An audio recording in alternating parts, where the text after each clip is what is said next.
I found out my boyfriend was drugging me every night. Last month, I noticed that something is off with my boyfriend. He was being too nice recently, like cleaning up his dirty dishes and being attentive to my needs. I would have thought this was a good thing if only I haven't caught him waking up in the middle of the night and leaving the house. I tried waiting for him to come back, but I fell asleep after some time, and the next thing I knew, he was back in bed with me. That morning, it clicked on me like I found all the pieces to the puzzle.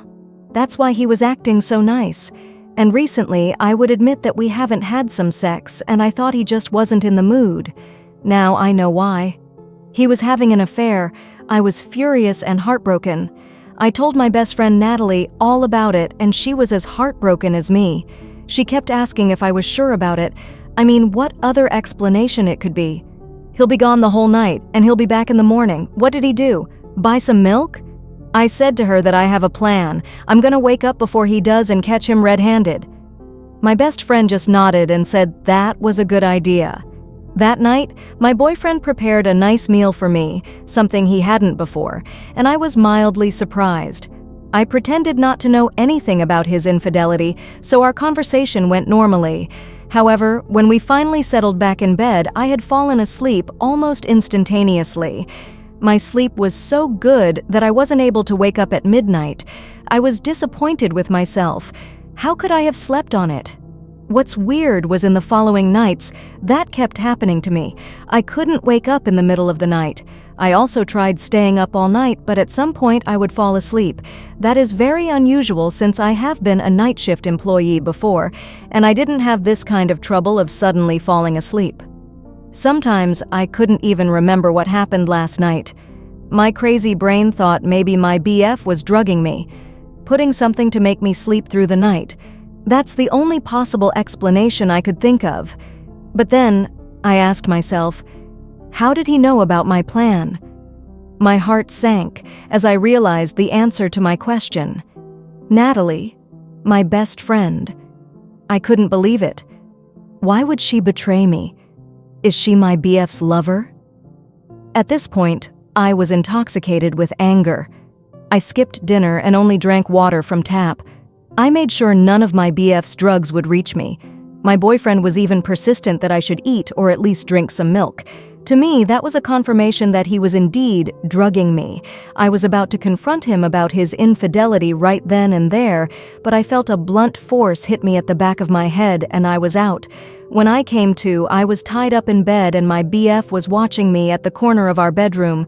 He was biting his lips and was pale as a sheet. "What is this?" I asked him. His eyes lit up when he saw me awake. He then ran to our living room and called for someone. My heart sank as I saw who it was. It was Natalie! I yelled immediately after seeing her. "It was you! How fucking dare you!" I shouted at her. Natalie asked me to calm down. "It's not what you think," she kept repeating. "I'm gonna kill you both when I get out of here." I kept trying to free myself, but to no avail.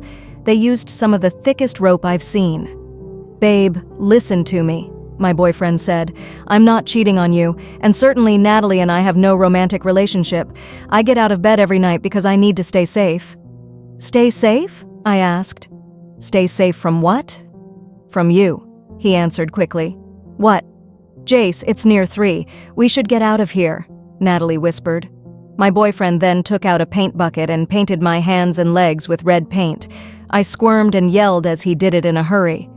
All the while I was thinking, who is this person? Is this really my boyfriend? How could he do all of this to me? As if he could hear my thoughts, he kissed my forehead and said, "You'll understand everything tomorrow, I promise."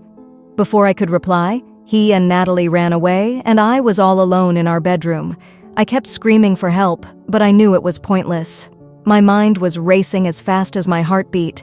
My lungs felt like it was shrinking as I breathed for air. No, no, no. How could they do this to me? Why are they doing this? I kept trying to free myself, but I got exhausted at some point and lost consciousness. When I woke up, I was still in bed.